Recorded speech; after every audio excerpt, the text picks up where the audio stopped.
Olá, amigos de Carta Capital, sejam bem-vindos a mais um programa Fechamento. O meu nome é Rodrigo Martins, eu sou um dos editores da revista Carta Capital e hoje eu estou na companhia do repórter especial André Barrocal, direto de Brasília. Seja bem-vindo, Barrocal. Boa tarde, Rodrigo. Boa tarde, Mariana. Boa tarde a todos que nos assistem também. Registrando que é uma boa tarde, em geral é uma boa noite, mas hoje a gente começa 1 hora mais cedo, né? Pois é. É um horário excepcional apenas esta semana, mas bem observado pelo Barrocal, a gente costuma fazer as transmissões às 6 da tarde, antecipamos 1 hora esta semana. E estamos também na companhia da repórter Mariana Serafini, direto de São Paulo, desta vez com a redação bem iluminada, né, Barrocal? Bastante. Olha, a gente consegue ver tudo ali no fundo, janelas, é isso. É impressionante. Bem-vinda, Mariana. Oi, gente, boa tarde. Boa tarde, Rodrigo, Barrocal e todos os nossos queridos leitores que nos assistem. Bom, esta semana nós tivemos um acontecimento especial. Pela primeira vez na história republicana, quiçá na história do Brasil inteira, temos 5 oficiais generais que estão enrascados, prestando depoimento para a Polícia Federal. Hoje, na tarde de hoje, 4 deles se dirigiram à sede da Polícia Federal para prestar esclarecimentos, assim como o ex-presidente Jair Bolsonaro. E amanhã, sexta-feira, outro general também vai dar o seu depoimento à Polícia Federal, mas em Fortaleza. Barrocal, o que levou esse time estrelado, só generais de 4 estrelas, para prestar esclarecimentos na Polícia Federal? Bom, Rodrigo, estamos aí com uma investigação da Polícia Federal em curso e já é possível até dizer que numa reta final, a respeito de uma tentativa de golpe de anular o resultado da eleição presidencial de 2022 através de uma canetada do então presidente Jair Bolsonaro, canetada na forma de um decreto, e os depoimentos marcados para hoje têm relação com essa investigação. A Polícia Federal quer saber o que existia, já tem muitos elementos, e quer saber aí dos investigados o que eles têm a dizer sobre esses elementos aí que apontam, por exemplo, o que eu falei, a existência de um decreto, não chegou a ser assinado pelo então presidente Bolsonaro, mas era um decreto que anulava a eleição, mandava prender juiz do Supremo e do Tribunal Superior Eleitoral. Então, é isso. Nós temos aí, acho que até uma oportunidade interessante para explicar para as pessoas, nós temos 2 tentativas de golpe sendo investigadas pela Polícia Federal. Uma tentativa que aconteceu no final de 2022, ainda no governo Bolsonaro, outra que aconteceu no início de 2023, já era governo Lula. Essa do início de 2023, ela se materializou, a tentativa de golpe, na forma de quebra-quebra em 8 de janeiro, aqui em Brasília. E a tentativa de golpe do final de 2022, ela se materializou na forma de elaboração de um decreto para anular o resultado da eleição de 2022. Então é isso, Rodrigo, são 2, olhando de uma maneira histórica, se tratou de um movimento só, mas um movimento com 2 capítulos. O capítulo 2022, decreto golpista, e o capítulo 2023, quebradeira nas ruas. Tá certo. Bom, e como era previsto, já foi antecipado pelo próprio Bolsonaro, ele permaneceu em silêncio diante dos questionamentos da Polícia Federal. Barrocal, vazou algum conteúdo dos depoimentos dos oficiais generais ou ainda não? Por enquanto ainda não, Rodrigo. Eram muitas pessoas, aí uma lista que não compreendia apenas militares, mas uma lista de 20 pessoas, todas com depoimentos marcados para o mesmo horário. Eles começariam às 14h30, 2h30 atrás, e a razão de ser desses depoimentos estarem marcados para o mesmo horário era impedir que os interrogados pudessem combinar versões.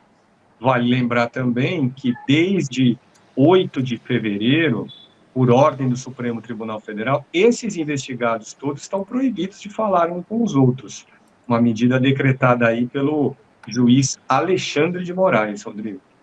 Tá certo.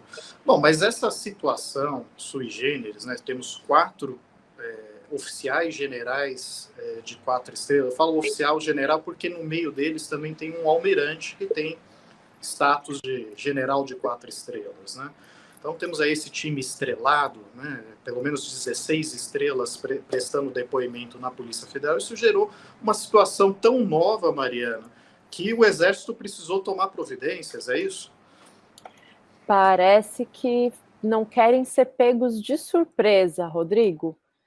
O Exército começou a preparar uma ala especial para caso algum desses militares que estão prestando depoimentos venham a ser presos.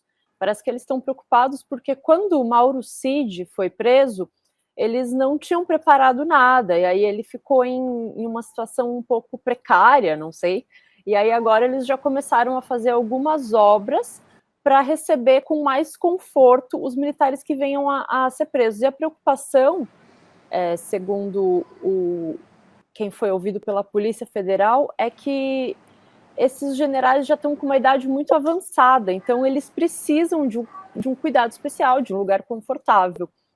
Então, estão preparando aí um plano para recebê-los bem. Pois é. Aliás, a justificativa que deram também é que, assim, os militares eles serão recolhidos numa instalação militar, mas eles não podem ficar presos em alguma ala gerenciada, comandada por um oficial de patente inferior, né, Barrocal? Também tem essas questões procedimentais, vamos dizer assim, de hierarquia, né? É muito curioso que os militares prezem pela hierarquia até numa hora dessas, até na cadeia, né? Eles vão... O lugar que está sendo reformado, para caso eles sejam presos, está localizado no Comando Militar do Planalto, dentro do quartel-general da Força, em Brasília.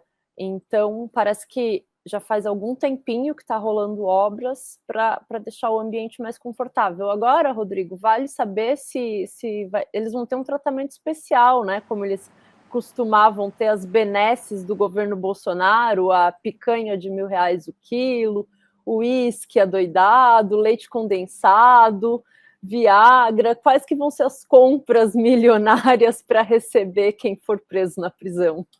Pois é, essa é uma excelente questão, Mariana. Aliás, Barrocal, é permitido visita íntima nesse tipo de instalação? Neste caso, o Exército também fornece Viagra? Como que fica? Porra, Rodrigo, prometo apurar essa informação e no próximo fechamento contar para as pessoas se pode ou não ter visita íntima para militar em cana. Confesso que não sei. Tá certo. Bom, eu duvido muito que ocorra uma prisão neste momento, né?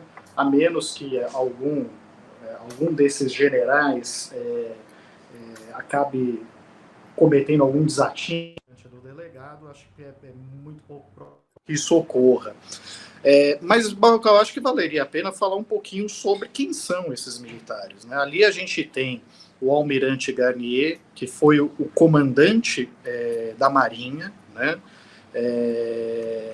E comandante este que teria, de acordo com a delação do Mauro Cid, colocado as tropas à disposição de Bolsonaro. Temos também Augusto Heleno, que foi ministro do GSI. Temos também o Paulo Sérgio, que foi comandante das Forças Armadas, mas também ministro da Defesa. E o quarto era o Braga Neto, que era ministro da Casa Civil e foi vice de Bolsonaro. Desses 4, qual que está mais enrolado, você diria? Rodrigo, eu diria que o mais enrolado é um que você não mencionou. É um que irá depor amanhã, é o único dentre os investigados nesta operação da Polícia Federal conhecida como Tempus Veritatis. Tempus Veritatis, numa tradução do latim, tradução literal, significa hora da verdade. Mas é o oficial general, eu diria, mais implicado na trama golpista descoberta pela PF. Trata-se do general Estevam Teófilo. Quem era o Estevam Teófilo em 2022 e também agora, em 2023, agora em 2024 não é mais. Ele era o comandante das operações terrestres do Exército, uma repartição conhecida como COTER. O que era o COTER? O que é o COTER? É simplesmente o maior contingente de tropas armadas do Brasil. Por que ele é uma figura importante nessa investigação? Porque eu o considero como talvez o mais implicado dos oficiais generais nessa investigação. Porque vamos recordar algumas descobertas importantes feitas pela PF. A PF descobriu que em 7 de dezembro de 2022, Jair Bolsonaro, então presidente, reuniu-se no Palácio da Alvorada com o ministro da Defesa do Exército naquele momento, general Marco Antônio Freire Gomes, e também com o comandante da Marinha naquele momento, você já o mencionou, o almirante Almir Garnier. E Bolsonaro tinha nessa reunião um rascunho de um decreto golpista que anulava a eleição de 2022 e mandava prender o juiz Alexandre de Moraes, do Supremo, o juiz Gilmar Mendes, do Supremo, e também o presidente do Congresso Nacional, o senador Rodrigo Pacheco. Só que nessa reunião ele não obteve o apoio total dos militares para essa investida golpista na forma de um decreto. O que ele fez, então? O mais importante dentre todos esses atores é o comandante do Exército, porque o Exército, dentre as 3 forças, Marinha, Aeronáutica e Exército, é o que tem mais homens, mais tropas. Como o comandante Freire Gomes, do Exército, não tinha dado respaldo a Bolsonaro para o decreto golpista, Bolsonaro foi, então, à procura daquele general que tinha tropas em grande quantidade, que era quem? Era esse general Estevam Teófilo. E pelo teor de mensagens descobertas pela Polícia Federal, no celular do tenente-coronel Mauro César Barbosa Cid, ajudante de ordens de Jair Bolsonaro na presidência, o general Teófilo topava botar as tropas dele, sob comando dele, nas ruas, prender Alexandre de Moraes, caso Jair Bolsonaro assinasse o decreto golpista. Então, para resumir, Rodrigo, vamos lá, você perguntou quem eu achava o mais importante desses militares aí que iam prestar depoimento. Para mim, é o que vai prestar o depoimento amanhã, o general Estevam Teófilo, pelas razões que eu mencionei. Mas também nós tínhamos hoje na lista de depoentes, o general Walter Braga Neto, que era vice na chapa de Bolsonaro, o general Paulo Sérgio Nogueira de Oliveira, que era o comandante, que era o ministro da Defesa e comandante do Exército, antes de assumir o Ministério da Defesa. Temos essa lista também, o general Mário Fernandes, que era secretário-geral na reta final do governo Bolsonaro, o general Augusto Heleno também, que era o chefe do GSI, que é o órgão da Presidência da República, encarregado de cuidar da segurança institucional da própria presidência e do país de maneira geral. É dentro do GSI que está a ABIN, a Agência Brasileira de Inteligência. Tá certo. Aliás, Barrocal, o Augusto Heleno, salvo engano, ele trocava mensagens com o Mauro Cid e bolava estratégias ali para pressionar os comandantes das forças a aderir à trama golpista. Eu não me recordo qual deles que foi, se foi o comandante da aeronáutica ou o comandante do exército, que ele chamou de cagão porque não estava topando embarcar na aventura golpista. Você lembra qual era, não? Rodrigo, essa mensagem ela foi escrita pelo general Walter Braga Neto, tinha sido vice de Jair Bolsonaro na eleição de 2022, e Braga Neto chamava de cagão o comandante do Exército naquele momento, que era o general Marco Antônio Freire Gomes. E é uma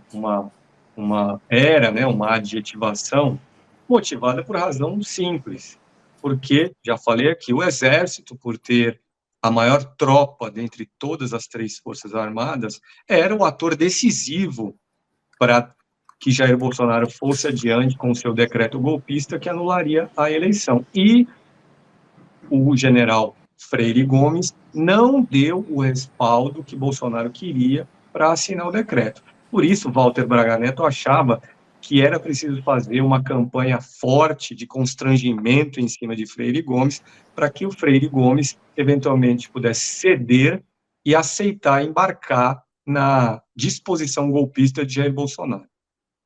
Agora, Mariana, eu fiquei agora na dúvida, que o Barrocal, antes disso, ele me disse o seguinte, que o Teófilo teria dito que se o presidente Jair Bolsonaro assinasse o decreto golpista, ele colocava as tropas na rua. Já o Braga Neto chamava o então comandante do exército de cagão por ele não estar embarcando na aventura golpista. O que é, então, o presidente Bolsonaro que não assinou o decreto? Fica aí a reflexão, não é mesmo? Arrisca um palpite, Barrocal?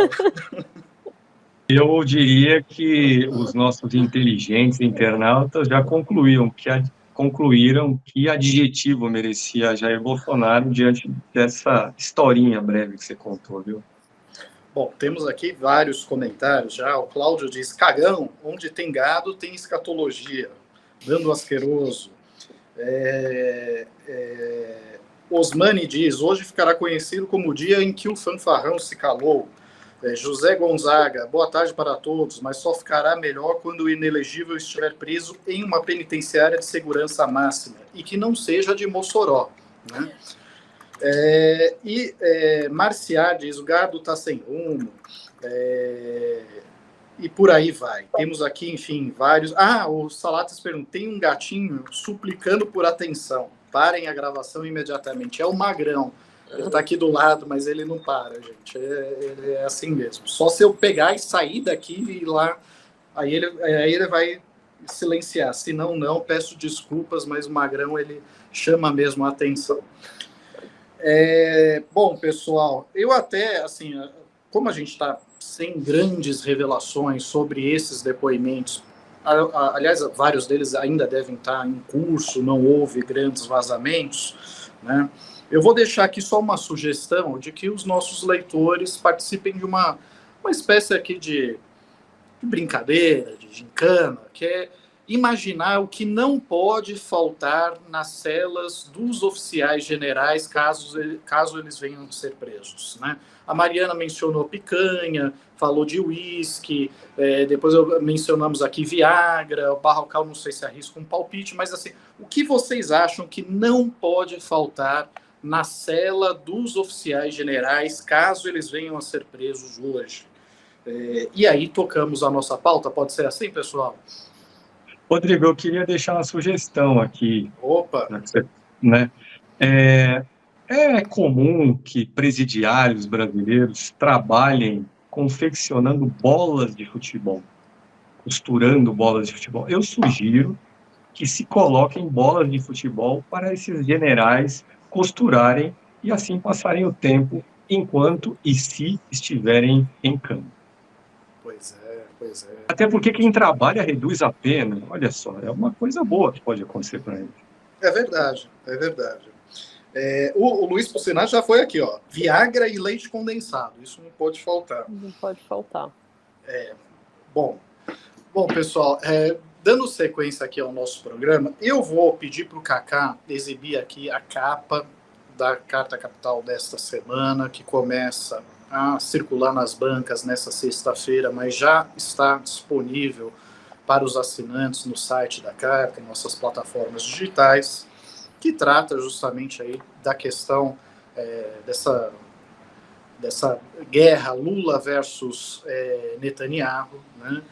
Tem um texto assinado pelo Sérgio Lírio, que é o redator-chefe de Carta Capital, uma análise também do professor Luiz Gonzaga Beluso, e esse foi um tema exaustivamente debatido durante a semana, e não vamos...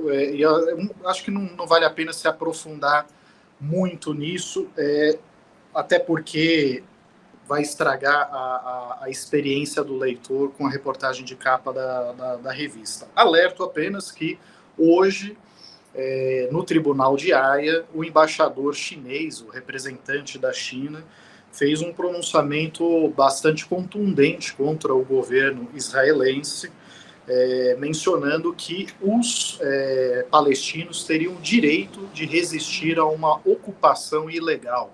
Então, esse aí é mais um ingrediente dessa polêmica que se arrastou aí essa semana, que eu deixo aqui para reflexão.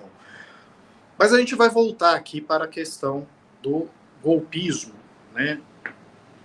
2 pontos. E esses 2 pontos passam pelo Barrocal. O primeiro, Barrocal, é que eu gostaria que você falasse um pouquinho sobre a sua reportagem nesta semana, na edição semanal de Carta Capital. Eu sei que você não vai entregar a rapadura, você vai falar só um pedacinho dela, mas eu acho que vale a pena você falar um pouquinho sobre os diplomatas, né, sobre os representantes do Itamaraty que participaram da trama golpista. Esse pessoal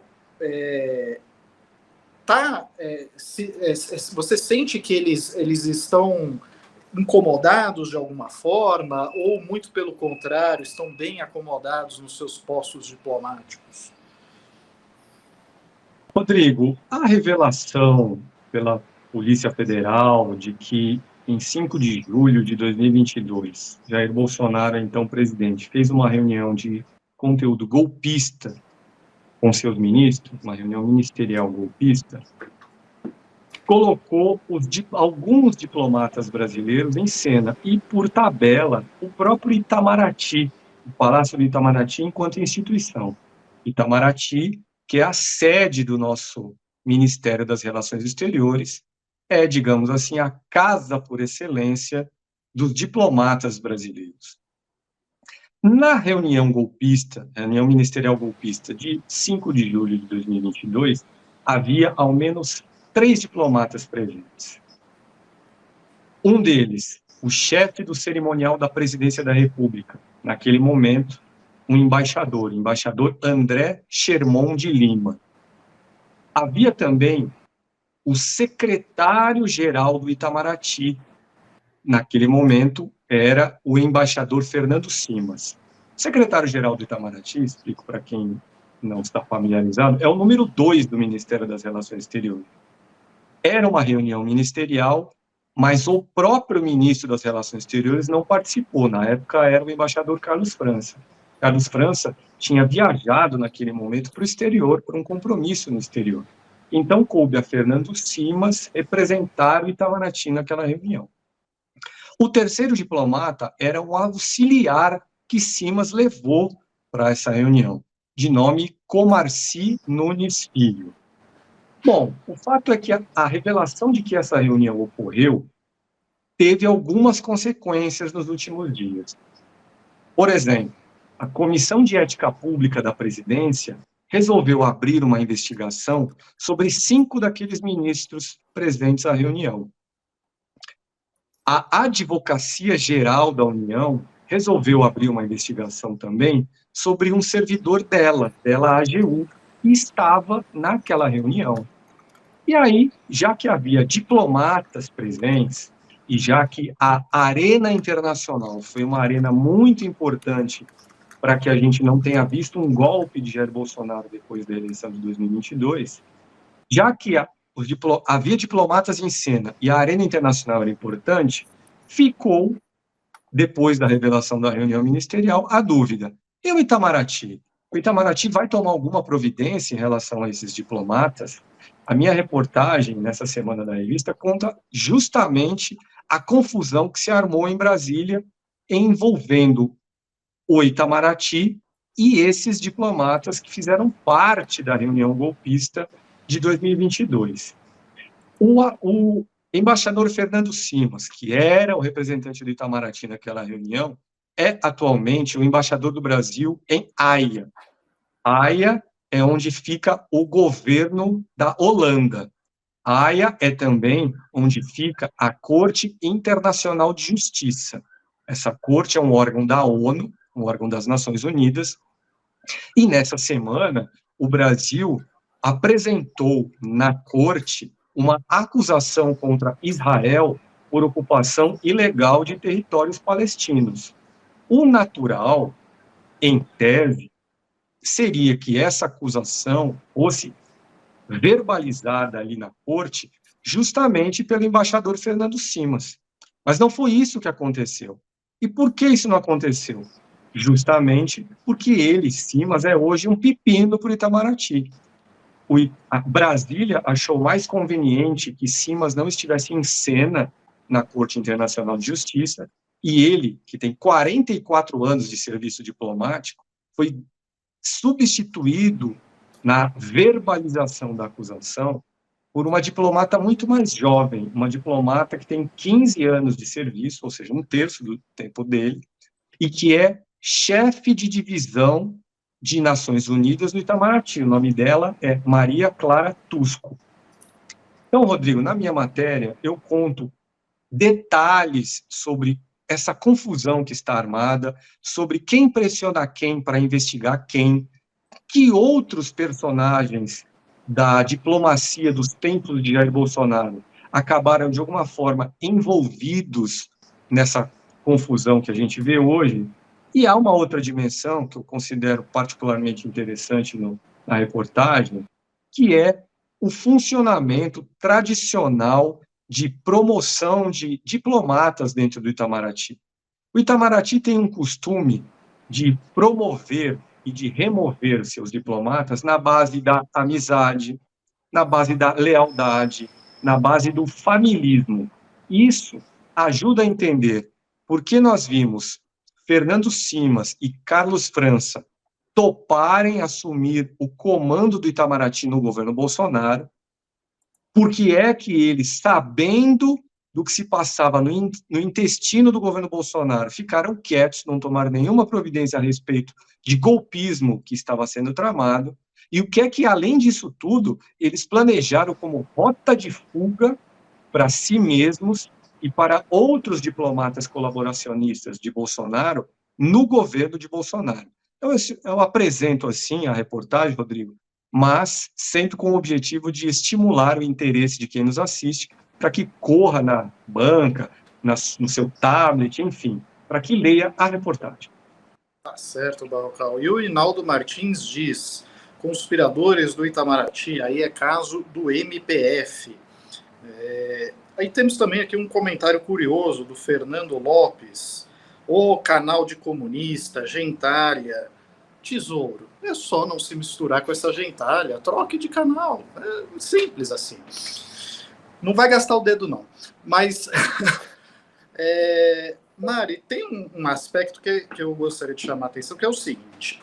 O Bolsonaro hoje prestou depoimento, está, né, na sede da Polícia Federal para prestar depoimento, mas usando do seu direito de não produzir provas contra si mesmo, permanece em silêncio. No entanto, ele participará de um ato na Avenida Paulista no próximo domingo, e talvez seja até prudente ele dosar as palavras do que vai dizer ali para não levar outra acusação, não é mesmo?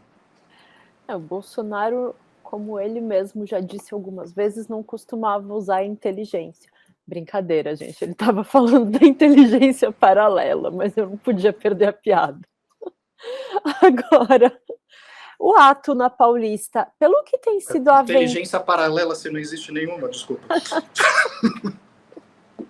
Maldade, gente. O ato na Paulista, Rodrigo, pelo que tem sido aventado por alguns veículos que estão indo atrás de políticos, de apoiadores do Bolsonaro, é um evento que parece que não está tendo o engajamento que seria necessário para ele demonstrar essa força e esse respaldo popular que ele diz e que ele acredita ter. E eu imagino que sim, o Bolsonaro vai ser orientado e vai... Não sabemos se ele vai atender às orientações, mas com certeza ele vai ser orientado a ser mais comedido, porque, afinal, agora não me parece que não se trata mais de se ele será preso, né? Mas quando ele será preso, então ele precisa tomar cuidado com o que ele diz, sim. Aliás, o Luiz Pucinato diz: domingo tem a Expo Zebu na Paulista. Barrocal, qual é o risco que Bolsonaro corre neste ato que ele está convocando na Avenida Paulista para o próximo domingo? Rodrigo, a legislação brasileira prevê algumas hipóteses para prisões das pessoas. Uma hipótese é a prisão em flagrante, é quando alguém comete um crime à vista de uma autoridade, de um policial. Existe a prisão preventiva, que é aquela que se explica quando um investigado oferece risco para a investigação, quando o investigado ele tem o poder de atrapalhar essa investigação, quando um investigado pode fugir do país para eventualmente não cumprir pena pelo crime que está sendo investigado. Existe a prisão temporária, em geral é essa que acontece quando a Polícia Federal faz uma operação, leva algumas pessoas para serem interrogadas e 2, 3 dias depois, em no máximo 5, aí solta essas pessoas. Existe também a prisão para fins de cumprimento de pena.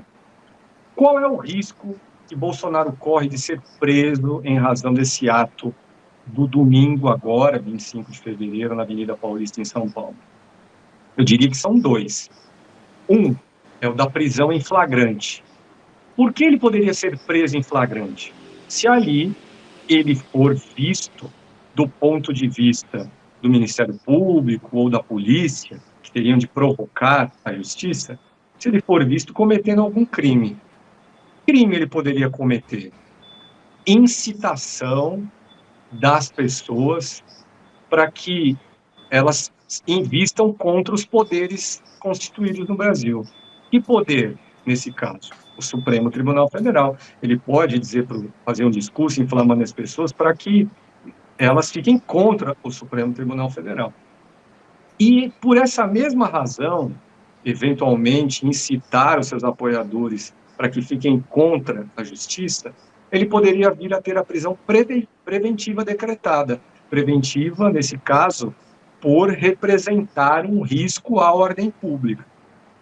Então, Bolsonaro vai se arriscar no próximo domingo, mas não deixa de ser um movimento ousado da parte dele. Isso que eu estou dizendo agora, eu ouvi de 2 políticos do Congresso essa semana. Os 2 governistas, um do PT e um do PCdoB. Bolsonaro, é curioso, aqui é uma observação da minha parte, ele tem uma característica que é não se movimentar para trás. Ele geralmente reage mantendo posição ou indo para frente. É difícil, é meio incomum a gente ver Bolsonaro recuar, reagir para trás. E ter marcado um ato público com os seus apoiadores, né, na circunstância em que ele está hoje, à beira de uma acusação criminal à justiça por ter cometido crime, esse ato na Paulista é um ato ousado. Concordo com o que eu ouvi no Congresso Nacional essa semana. Agora, havia uma especulação de que, eventualmente, ele pudesse não comparecer a esse ato e sim fazer uma participação por videoconferência. Existe algo concreto, palpável nessa direção ou é mais especulação mesmo? Vai depender, eu diria, do aconselhamento jurídico que ele receber dos advogados que o defendem. Ele pode ouvir os aconselhamentos, chegar à conclusão, olha, se eu for lá realmente eu posso ser preso, vai ser pior para mim, é melhor fazer algo à distância, porque à distância ele estaria num ambiente mais, assim, frio, eu diria. Presencialmente na Avenida Paulista, talvez ele se deixe inflamar pelos apoiadores que estejam ali e diga algo além do que deveria, além do limite, e acabe colocando a si mesmo sob risco de prisão. Eu recordo que foi num ato na Avenida Paulista, no 7 de setembro de 2021, que ele disse que o juiz Alexandre de Moraes do Supremo Tribunal Federal era um canalha e que ele, Bolsonaro, então presidente, não cumpriria mais nenhuma ordem expedida pelo juiz Alexandre de Moraes. Pois é, gente, pois é. Vale ressaltar, quando o Barrocal mencionou essas possibilidades de prisão anterior à sentença, né, prisão preventiva, prisão temporária, ou seja, na prática, se Bolsonaro não cometer nenhum passo falso, não há motivo para ele ser preso agora. Certo? Estrito senso, assim, não tem um motivo para Bolsonaro ser preso agora. Pelo devido processo legal, ele pode ser denunciado, pode passar por um processo, vai para a justiça e eventualmente ser condenado no futuro.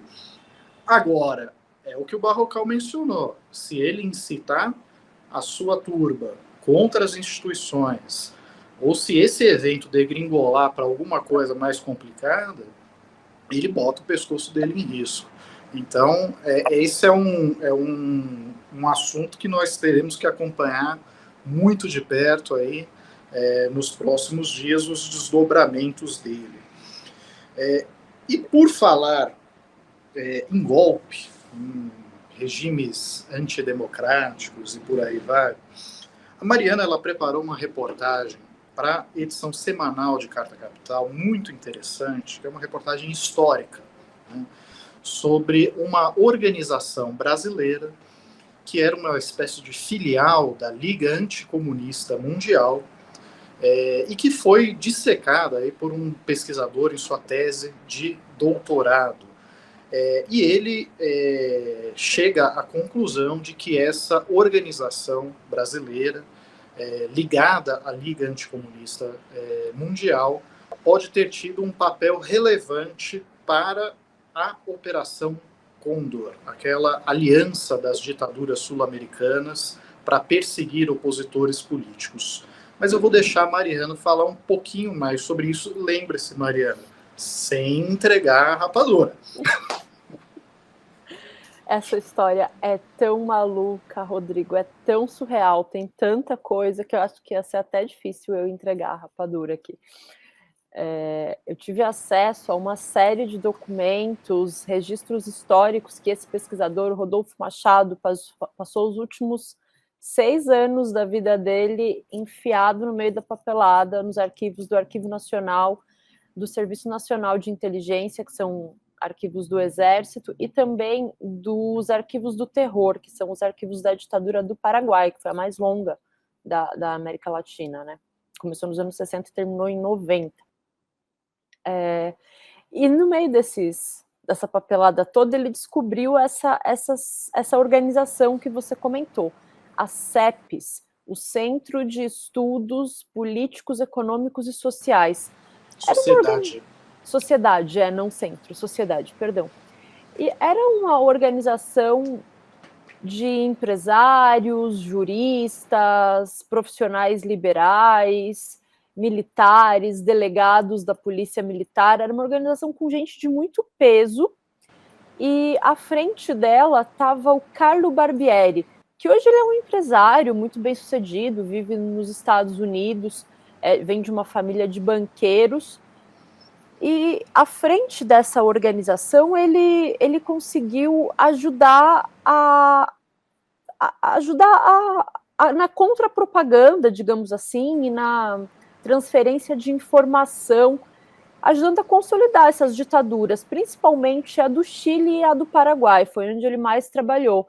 Ele chegou a ser recebido pelo ditador do Chile, o Augusto Pinochet, teve várias conversas com o ditador do Paraguai, o Alfredo Stroessner. No Paraguai ainda ele teve uma relação um pouco mais íntima com os militares de lá, porque tinha um militar específico que era o coordenador da polícia técnica deles, o serviço de inteligência do Exército, o Antônio Campos Alum. E o Antônio Campos Alum também era de família de banqueiro, o Barbieri também. Eles acabaram fundando uma sociedade no Paraguai, a financeira Urunday. Agora é curioso, Rodrigo, que tudo isso não tenha passado ao largo da história, nunca ninguém tenha falado sobre isso. Os estudos que tem são internacionais porque são focados na Liga Anticomunista, que era uma organização mundial financiada pelas ditaduras de Taiwan e da Coreia do Sul. Mas sobre o Brasil, sobre essa organização, é inédito. Se passou 60 anos do golpe militar, esses arquivos estão lá, mas assim, aquele mundaréu de arquivo, ninguém foi mexer, ninguém tinha descoberto. E aí, por acaso, esse pesquisador estava fazendo projeto de mestrado buscando vestígios de um ministro da ditadura militar, se deparou com esse arquivo onde ele fazia parte dessa organização. Foi pesquisar e descobriu tudo isso. Só que aí, Rodrigo, vai além a história. Parece que os civis, aliados aos militares, elaboraram, tiveram várias conversas importantes com militares dos outros países onde haviam as ditaduras dos anos 70, e pode ter nascido ali o embrião do que foi a Operação Condor. Agora, como que isso aconteceu? E todos os detalhes, os bastidores, aí vai ter que ler a matéria mesmo. Olha aí, Barrocal, ela tá aprendendo com você, ó. Você viu, né? Ela apresentou o personagem. Ó, repara, ela apresentou o personagem, ela mostrou que esse cara ele tinha relações com Pinochet, com o Stroessner, né, com a turma da ditadura brasileira, tal, não sei o quê, e falou que ele tem relação também, ele e a CEPS tem relação também com a Operação Condor, mas ele não disse qual. Ó. Se quiser saber, tem que ler, né, Mariana? Vai ter que ler, e é uma reportagem longa, viu? Se preparem. Bom, tá certo. Bom, Barrocal fazendo escola aqui no... O exemplo tem poder. Pois é. E funciona, gente. Funciona, a gente vê aí que tá dando certo. Bom, pessoal, outro tema que movimentou a semana, no caso mais o dia de hoje, foi a condenação do jogador Daniel Alves por estupro na Espanha. E a respeito disso, eu vou pedir para a Mariana fazer o comentário também, que ela acompanhou esse caso. Mariana? Muito interessante a condenação do Daniel Alves na Espanha. O jogador, ex-lateral direito da seleção brasileira, foi condenado a 4 anos e 6 meses por estupro. O caso aconteceu numa boate de elite e a defesa da vítima exigia 12 anos de prisão, o Ministério Público defendia 9 anos, mas ele conseguiu uma ajuda do outro jogador, o Neymar, para pagar uma multa que ajudaria a abater a pena, e o Neymar também colocou à disposição deles os melhores advogados, afinal eles são bastante amigos, jogaram juntos no Paris Saint-Germain e no Barcelona. Com essa ajuda do Neymar, o Daniel Alves conseguiu reduzir a pena aí de forma substancial. Ele vai ficar preso 4 anos e 6 meses, claro, ele pode recorrer. Além disso, a justiça determinou mais 5 anos de liberdade condicional e ele também vai ter que pagar uma multa para a vítima, que vai girar em torno de 800 mil reais, cerca de 150 mil euros. Mas tem alguns pontos desse episódio do Daniel Alves que eu quero destacar, Rodrigo, porque acho que tocam um pouco na nossa realidade aqui no Brasil. Quando o episódio aconteceu e a vítima pediu ajuda na balada, na boate onde ela estava, imediatamente ela foi ajudada, digamos assim, da maneira correta, porque existe um protocolo de proteção às mulheres para quando elas sofrem alguma violência ou se sentem violadas ou importunadas, elas podem pedir ajuda e esse estabelecimento vai saber que passos exatamente dar para conseguir preservar provas, preservar a vítima e ajudar nas investigações futuras. Então, imediatamente, essa boate cumpriu o protocolo, a polícia chegou rapidamente, e aí uma coisa que só foi descoberta agora com a investigação já bastante avançada é que a câmera corporal usada na farda do policial estava ligada no momento que ele atendeu ela. Parece que não era para estar ligada, que ele estava em um momento em que a câmera não precisaria estar ligada, mas por acaso a câmera estava. Então esse registro da câmera foi usado na defesa da vítima como uma prova muito importante, porque ali ela respondeu tudo que o policial perguntou. Imediatamente depois que tinha acontecido, ela claramente estava em choque, estava em pânico. Isso foi levado em conta na apreciação do tema pela justiça. E isso nos faz debater aqui a importância das câmeras policiais, né? Que é algo que o governador de São Paulo, Tarcísio de Freitas, tentou muito e está conseguindo levar ao fim das câmeras policiais nas fardas. Cortou recursos, não vai mais investir no projeto, abandonou os estudos que provavam que as câmeras tornam tanto o trabalho do policial quanto a abordagem mais seguras. Então, a gente vê que essa câmera, esse registro foi fundamental para se conseguisse avançar e penalizar, de fato, o Daniel Alves. E outra coisa é o próprio protocolo que foi utilizado pela boate onde eles estavam para ajudar a vítima. Com base nesse protocolo, o governo do Brasil elaborou também um protocolo que foi promulgado pelo presidente Lula em janeiro desse ano, no finalzinho de dezembro do ano passado, e vai entrar em vigor agora daqui 6 meses, depois que foi publicado no Diário Oficial da União. Então, ali em junho, os estabelecimentos brasileiros vão poder se posicionar, se preparar dessa forma, a serem locais considerados estabelecimentos amigos das mulheres. O que isso significa? Esses estabelecimentos vão ter um treinamento promovido por instâncias do governo, onde alguns dos funcionários vão estar prontos para atender as mulheres se elas precisarem. Por que isso é muito importante? A sociedade brasileira é muito comum agir de forma a deslegitimar a palavra da vítima, ainda mais se ela estiver levemente alcoolizada, ou bêbada, ou alterada. Então, se essa mulher sóbria, numa delegacia, se ela vai prestar queixa, ela já não é levada muito a sério, imagina ela bêbada num bar, indo pedir ajuda para um garçom, dizendo que foi importunado, ou até mesmo que sofreu uma violência sexual, como foi o caso dessa vítima, do Daniel Alves. Ela muito dificilmente seria levada a sério e teria a ajuda que ela precisa para conseguir levar adiante a investigação e a denúncia, caso ela deseje fazer isso.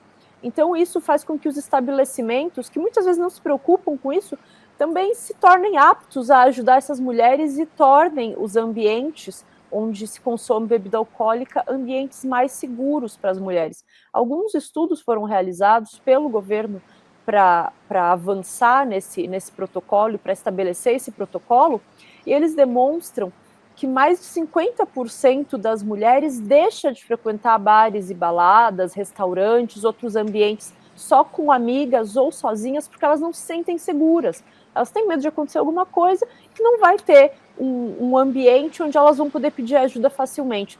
Que isso foi o que aconteceu em Barcelona com essa moça, com a vítima do Daniel Alves. Então agora o Brasil avançou nessa lei, é protocolo, é lei, e a partir de junho vai estar em vigor. Então os espaços, os estabelecimentos comerciais vão precisar se remodelar para atender a essa política, que a gente viu que teve um efeito muitíssimo bom em Barcelona, porque conseguiu condenar um jogador de futebol, um cara que teve uma defesa ampla, uma defesa forte, tinha dinheiro, tinha recursos, tinha estrutura, e ainda assim foi condenado pelo crime de estupro. Então, isso com certeza vai tornar a vida das mulheres um pouco mais segura.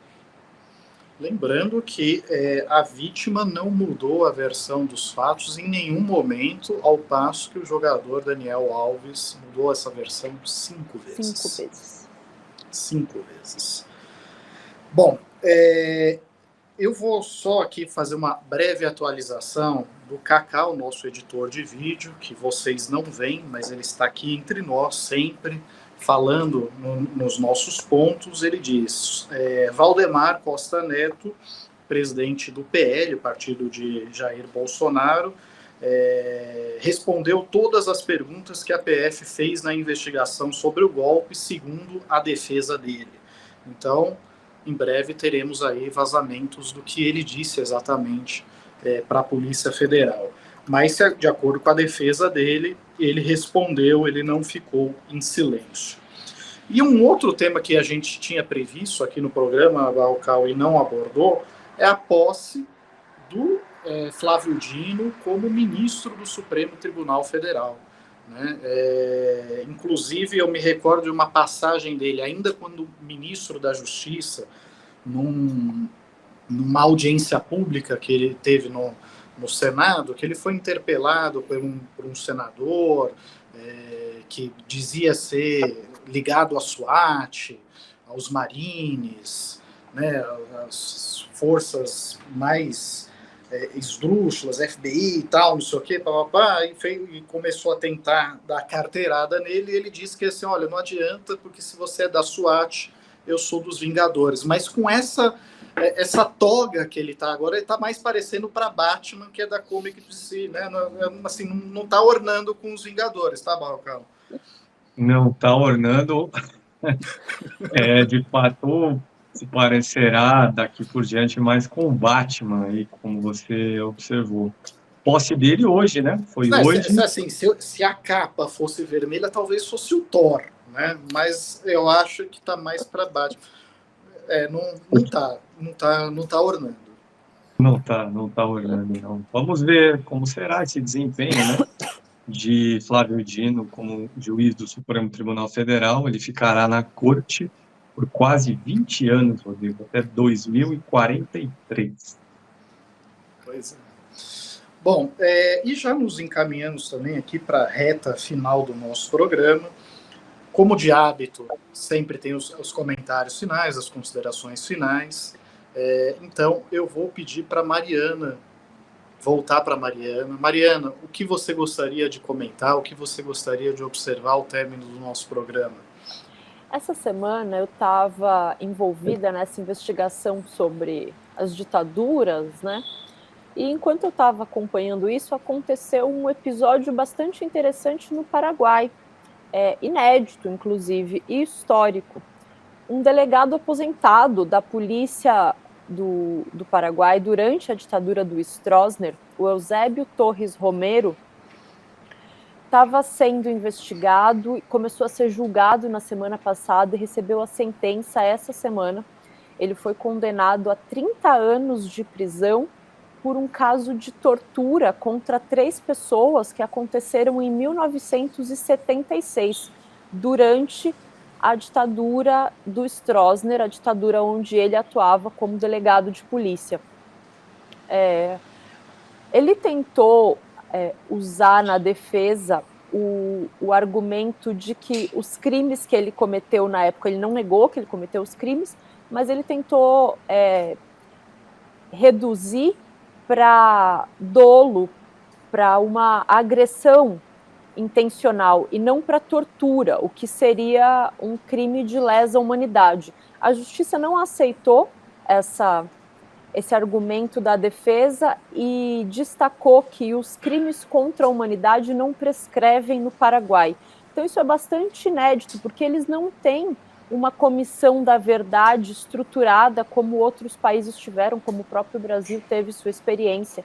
E ainda assim conseguiu se avançar em pelo menos um caso e punir esse torturador da ditadura do Paraguai. O Eusébio Torres Romero está com 87 anos, então devido à idade avançada ele não vai ser preso numa prisão propriamente, não vai para a cadeia, mas ele vai ter que cumprir essa prisão em casa, prisão domiciliar. Então ele vai passar aí provavelmente o resto da vida privado de liberdade. Sem dúvida é uma vitória para os militantes em defesa da reparação e justiça e da investigação dos crimes que foram cometidos nas ditaduras militares.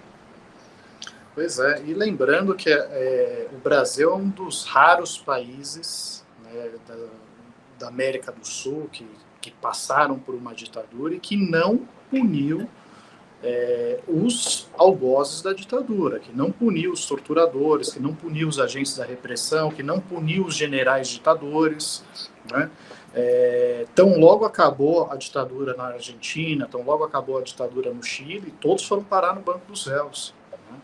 E o Brasil manteve o entendimento de que a lei da anistia de 1979 era abrangente, a ponto de incluir não apenas os dissidentes políticos do regime que lutaram contra a ditadura, mas também os representantes da ditadura, a turma que prendia, batia, torturava, matava e desaparecia com os corpos da vítima. Infelizmente, o Supremo Tribunal Federal manteve o entendimento dessa visão abrangente da lei da anistia em 2009, mas agora parece que o ministro Dias Toffoli, do STF, se dispôs a pautar uma DPF proposta pelo PSOL em 2014 para, quem sabe, rever essa avaliação da lei da anistia e excluir desse perdão aqueles agentes da ditadura que cometeram graves violações aos direitos humanos e, como a Mariana mencionou, alguns crimes de lesa humanidade que, pela legislação internacional, são considerados imprescritíveis. Mas, Barrocal, você tem um convidado para o Poder em Pauta? Quem é? A que horas? E qual o assunto que você gostaria de destacar? Tem um convidado, Rodrigo, para amanhã, sexta-feira, dia 23 de fevereiro, às 4 da tarde, aqui no canal de Carta Capital no YouTube. Esse convidado é o advogado criminalista Davi Tangerino. Será uma entrevista sobre o caso Bolsonaro. O caso Bolsonaro na investigação tentativa de golpe contra a eleição de 2022. Uma entrevista para a gente examinar esses depoimentos prestados ou não hoje. Bolsonaro foi até a PF, mas silenciou. Outras pessoas investigadas foram à PF e falaram. Já soubemos, por exemplo, pelo nosso Cacá, que Valdemar Costa Neto, presidente do PL, sim, respondeu a perguntas. E uma entrevista também para examinar esse risco que o ato bolsonarista do próximo domingo, em São Paulo, representa para a liberdade do próprio ex-presidente da República. E o assunto que eu queria destacar, Rodrigo, só antes de falar desse assunto, um complemento em relação ao que você disse, em relação à lei de anistia e ao juiz Dias Toffoli do Supremo. Como o mundo dá voltas, né? Dias Toffoli foi presidente do Supremo Tribunal Federal entre o fim de 2018 e o fim de 2020. Pouco depois de assumir a função, no final de 2020, ele deu uma declaração durante um evento em São Paulo, salvo engano foi na Faculdade de Direito do Largo de São Francisco, e nessa declaração ele comentava o golpe militar de 1964, que ele não chamou de golpe, ele chamou de movimento militar de 64. Era uma tentativa ali, de alguma forma, de ficar bem com os quartéis.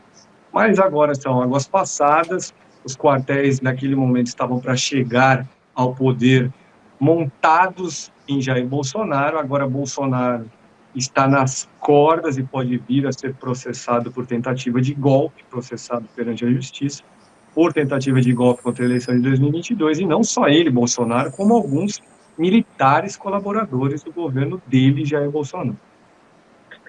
Mas, para terminar, Rodrigo, o assunto que eu destacaria foi uma reunião tida ontem pelo presidente Lula com o secretário de Estado dos Estados Unidos, Antony Blinken.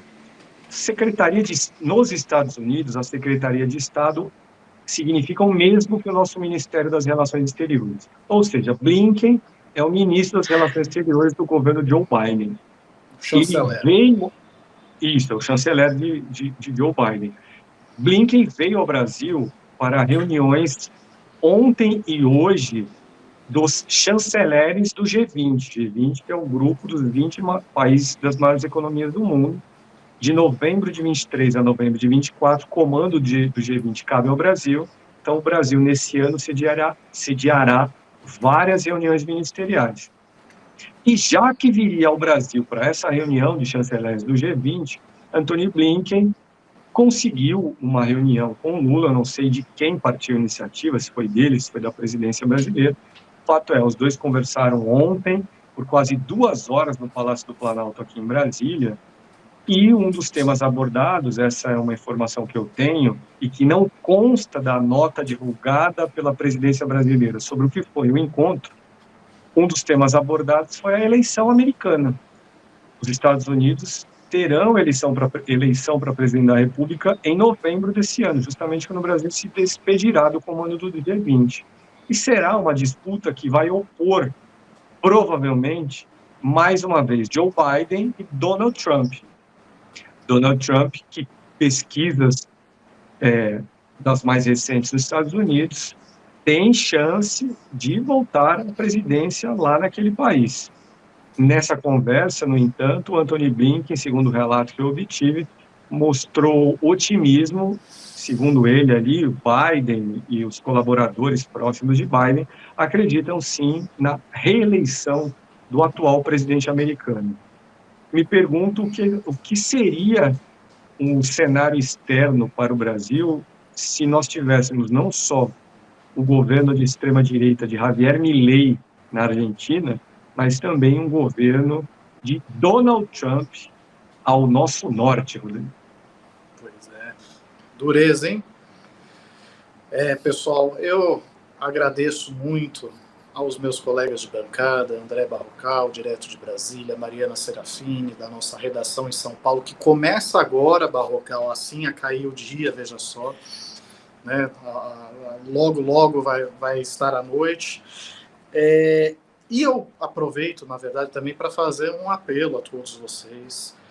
Se você não assina a Carta Capital, cogite a possibilidade de assinar. Há várias opções disponíveis, tanto a opção que você recebe a revista na sua casa todo fim de semana, quanto a opção de você assinar só a versão digital, ter acesso a todos os conteúdos da revista, mas no seu aplicativo ou pelo site de Carta Capital. A contribuição de vocês é fundamental para manter o nosso jornalismo vivo. Então, se você não considera a gente uma gentalha, tá aí a oportunidade que vocês têm de manter. Misturem-se, né? Misturem-se, enturmem-se, façam parte desse projeto e mantenham o nosso jornalismo vivo. Mais uma vez, agradeço a paciência e a audiência de todos. Um forte abraço e até mais. Aliás, até mais, Cacá. Já notou como os jornais de maior circulação do Brasil estão sempre unidos na defesa de pautas como controle de gastos públicos, Banco Central independente e a firme oposição a qualquer iniciativa para taxar os 10% mais ricos, aqueles que abocanham 60% da renda nacional? Pois é, esse monocórdio discurso único da mídia tem raízes profundas. Somente 5 famílias controlavam metade dos veículos de comunicação de maior audiência do país em 2017, segundo a ONG Repórteres Sem Fronteiras. E o pior, essa concentração está aumentando com a compra de grupos de mídia por bancos e corretoras. Agora, refresque a memória. Você lembra qual foi a primeira publicação a denunciar os abusos da Lava Jato, muito antes do vazamento daquelas conversas que comprovaram o conluio do juiz Sérgio Moro com procuradores da República para prender Lula? Recorda-se de quem desde o primeiro momento denunciou que o impeachment de Dilma Rousseff era um golpe? Nadar contra a corrente sempre foi a nossa especialidade, mas também nos cobra um preço alto. Carta Capital sofreu boicote sistemático dos governos Temer e Bolsonaro, inclusive com pressões para que grandes empresas deixassem de anunciar na revista. Só sobrevivemos nesse período graças à inestimável contribuição dos nossos assinantes e apoiadores individuais, trabalhadores como eu e você que ainda sonham com um país mais democrático, justo e inclusivo. Somos muito gratos a todos que nos apoiaram nesse momento. Mas o perigo não passou. A concentração do mercado publicitário nas chamadas Big Techs tem ferido de morte veículos com estrutura bem mais robusta do que a nossa. Imaginem o impacto desse fenômeno em quem nunca pôde contar com o apoio de grandes empresas e grupos financeiros. E é por isso que renovamos o pedido de apoio. Só conseguimos manter o jornalismo corajoso, honesto e transparente de Carta Capital com as contribuições de nossa comunidade. Não adianta criticar a mídia corporativa e não apoiar quem sempre esteve ao lado da democracia, da diversidade e dos direitos humanos. Faça a sua parte. Contribua com Carta Capital. Faça uma assinatura para receber a revista em sua casa ou faça uma assinatura digital. Se você não pode assumir um compromisso mensal agora, doe qualquer valor em nosso site ou no Superchat durante as nossas transmissões ao vivo pelo YouTube. Valorizamos igualmente todas as formas de contribuição, não importa a quantia que você possa despender, porque temos clareza de que juntos somos mais fortes e podemos vencer o discurso único da mídia.